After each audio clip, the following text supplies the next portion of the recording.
Man, you from a little birdie, aka friend of the show, Law Murray, man, he had tweeted out something last week that kind of blew up around here in Northern California about you and a few of your Kings compadres, rocking and rolling on the court last week down in SoCal. Devin Carter, I. Jones, Big Max, and so forth, and you being a part of that five. Man, speak to that. What was going on? Were y'all really running and hooping, and were y'all putting cats away? Were they overblowing the situation, or how was y'all getting down last week? Yeah, man, I think I've seen it as an opportunity for us to build chemistry. But like we was running the floor. We was playing together. It was, like I said, taking that time to build that chemistry.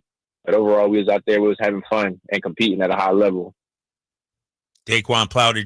Hey, D, how much interaction have you had with Doug Christie? I know Dip was coaching the summer league, but Doug was around. How much interaction have you had with Doug?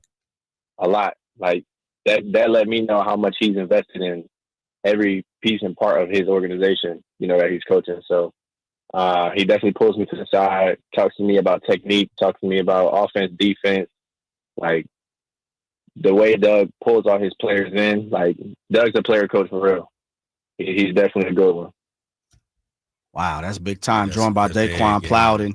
The one of the interesting things, Daeqwon, is, and Drapes was talking about it as we were trying to get you connected.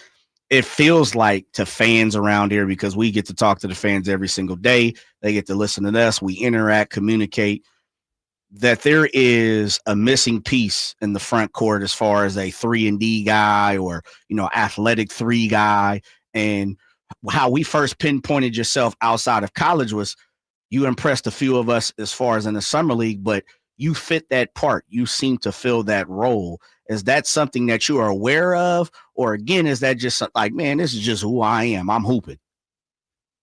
I think it's a mix of both. I think as I started to progress, making it to the league and whatnot, that's kind of like the archetype that they were preaching to me about fitting. But then there's also the piece of like just being a competitor, and whatever my coach needs from me, I can go out there and do it and take care of it. So I really think it's a bit of a mix of both.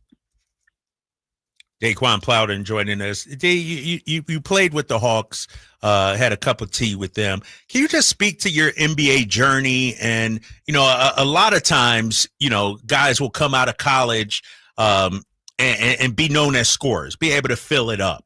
I'm looking at some of your stats from Bowling Green as well. How did you have to adapt your game to make it to this level? If you understand what I mean, because everybody can score the basketball. How did you adapt your game and realize, I got to do some other things to get to this level too? I think it was just understanding how to stand out. I think, like you said, you see a lot of guys that come out of college that can score the basketball really well and, try to use that to get their foot in the door. But, I was a two-way player in college as well.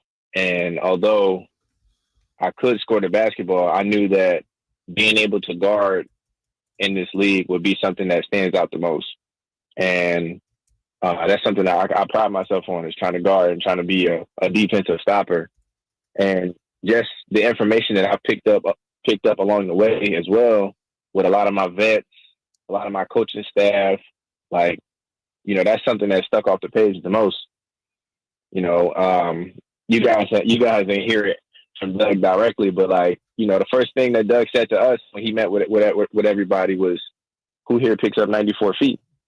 And that was him already implementing what he wanted to see and who sticks out and who does that before we even got started on the court with everything. So I think I really just understood, how to stick off the page and what guys really want to see, because as we all know, we got amazing scorers in the league. Everybody can score the basketball, and they're getting paid to score the ball. So, I think it was just understanding what the league could use more of. Wow. Daeqwon, man, you family now, brother. So I just want to make sure I get the proper wordage, man. What's the nickname? They call you DQ, DP, Quan? Like, what does everybody call you, big time? Yeah, man. I really don't got a preference, but, you know, some people say DQ, Okay. some people say DP. My family members call me Quan. So I really don't got a preference, man. Okay. I really don't. Well, I just want to make sure before I ask you the next question, DQ, you know what I'm saying? Because you family, man. I got the refrigerator open for you if you need to come on through. The Kings named their G League coach today. It's Will Scott. He'll be rocking and rolling for the Stockton Kings, who just, you know, freshly jumped off a G League championship. I know, man, you sharp as a ballpoint pen. I know you wouldn't be remiss to know that the Stockton Kings won the G League championship. Are you excited as much as we're pushing? We trying to keep you here in Sacramento, no doubt about it. Have you put in your mind like, dang, I might be rocking and rolling for the defending champs in the G League? Yeah, man, I think it's hard not to think about, you know. They are part of our organization as well, and helping us develop. And, you know, it's important to keep them in mind as well, you know. So I feel like that's something realistic. And yeah, man, I might be rocking with the defending champs. Hey, DQ, you obviously grew up in Philly. I grew up in Philly. A lot has changed in terms of the high schools. You know, when I look at, you know, Mastery North, explain that to me. You know, I went to Parkway High School. I know the charter system has come. Oh yeah, No, that means he know about that reputation. he know we had a program back in the day. That's what that means. No, but tell me about your high school upbringing there. Yeah, man, we essentially built from the ground up. You know, we was a charter school, but we had a lot of people from the area. You know, it was almost like a public school with charter rules. Like we had a lot of people from the area, but in terms of like our basketball organization and everything like that, you know, we was family. We built from the ground up. But who wanted to be with us was who we wanted to go out there and battle with on a nightly basis. So, yeah, we really built from the ground up and everything that we did. That was important, man. I feel like that really helped me kind of gain my competitive edge, is, you know, being able to be with those guys as I'm going through my high school career. And like, you know, even now to this day, like all of us are still close. All of us are still boys and everything like that. And we still go back and represent our school. Man, that's pretty cool. DQ, how does one, you know, minus the fact of you go where you want it? You know, my father always say, man, I like who like me. How does a young man like yourself jump from Philly, Northeast, and it's not the furthest, obviously, Ohio right there, pretty close. But I know, you know, the likes of certain colleges around the Northeast were knocking on the door to want to talk to their parents and, you know, talk to you and talk to coach. Why was Bowling Green a great fit for Daeqwon Plowden compared to, I'm pretty sure, you know, other schools knocking on the door?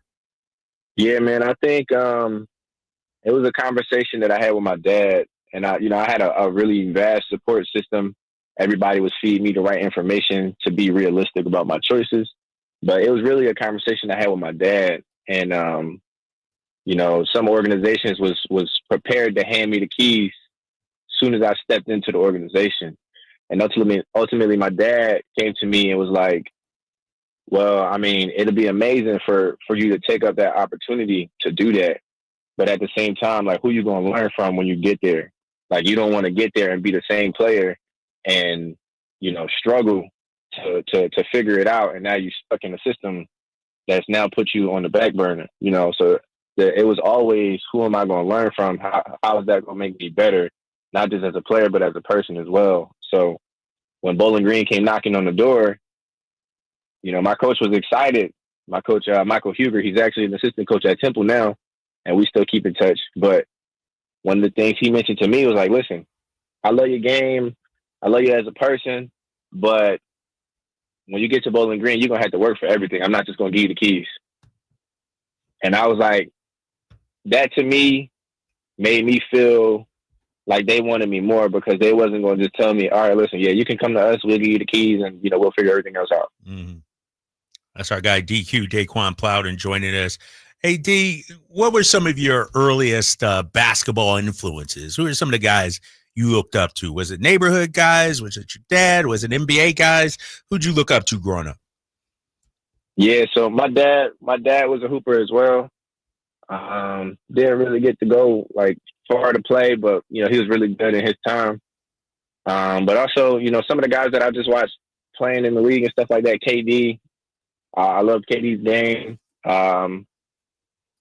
If we're thinking like I used to have like a favorite player for like every position type of thing. So like I used to watch Rajon Rondo, former King, Ray Allen, just because the type of shooter that he was.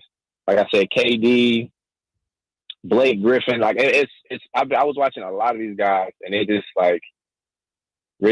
really made me like really fall in love with the game before even like really getting like in tune with playing.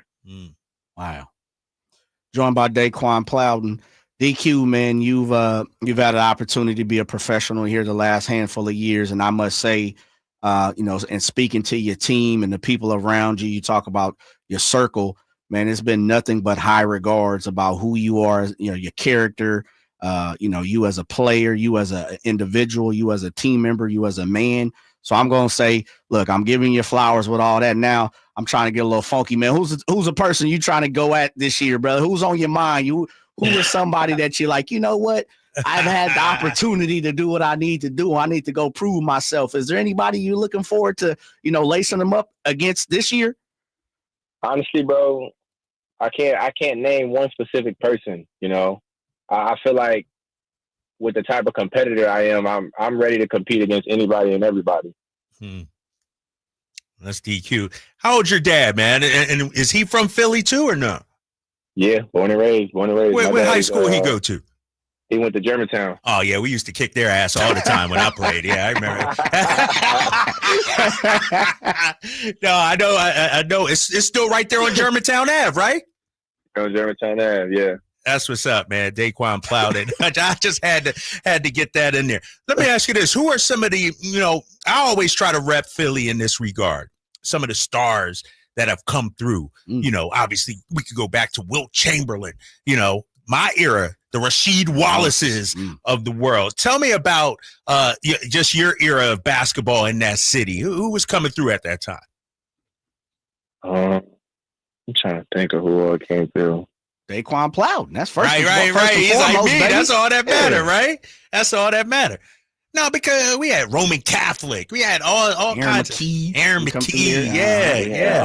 A lot of players come out of Philly. Like it's really hard to keep track of how many guys that done tore up the city and then went and played professionally places. So, dang. Are you a Nike guy, a New Balance guy, or like Adidas? What's the type of kicks and look that you rock, man? That's huge in the sports world right now. What's something how you get fresh on the court, man? What you rocking these days? Yeah, man. I know this summer I've tried out a little bit more. I started with Adidas Nation, essentially. Okay. Being with Kalo Elite. But as I started to play, more professional, I've been on the Nike scene. I done tried out some New Balances just to see how they were. Right. I ain't really got a preference. I have been buying a lot more Kobe's of late, but I really don't have a preference. Man, I don't know how y'all hooping in the low tops. That's nobody wear real high tops anymore, man. bro. I don't know how y'all do it, Daeqwon. It ain't like the low tops fit. They fitting you right. They feel right. Man, they comfortable. Comfortable. I can't complain. Last question for me, D. You obviously played in the NBA before. What was your sort of welcome to the NBA moment? Who did you have to guard? And you're like, oh, snap. Okay, I'm checking this dude. Do you have any of those? Yeah, I think my welcome to the NBA moment was last year when I was in Atlanta. We played against Chicago away, so in the United Center. And when I checked in, I was guarding everybody from Cody White to Zach LaVine to some of their younger guys. And I think it was just, and I know a welcome to the NBA moment can usually be like, somebody getting crossed up or dunked on, like as soon as they get in or whatever. But mine was more so like kind of how I handled myself being like just, I ain't gonna say thrown to the wolves, but like thrown in the environment like that. Like I felt like I belonged. Like I felt like all the work that I done put in helped me not really feel over anxious while I'm out here on the floor for the first time, like showcasing myself in front of this organization. So I think just the feeling that I had was like my welcome to the NBA moment. I felt like I was comfortable. Like I felt like I was competing at the highest level and showcasing and like standing out.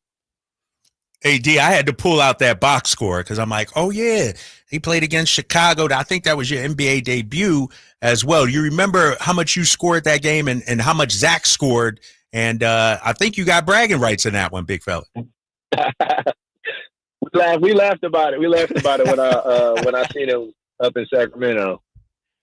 You had 19. Zach had 15. Who won that game, though? Who won that game?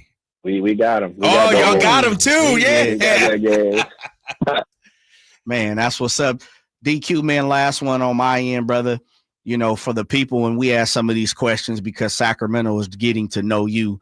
So with that being said, man, I always, you know, we roll out the red carpet. We super proud to have you as in Sacramento, and, you know, as they say, ready to light the beam.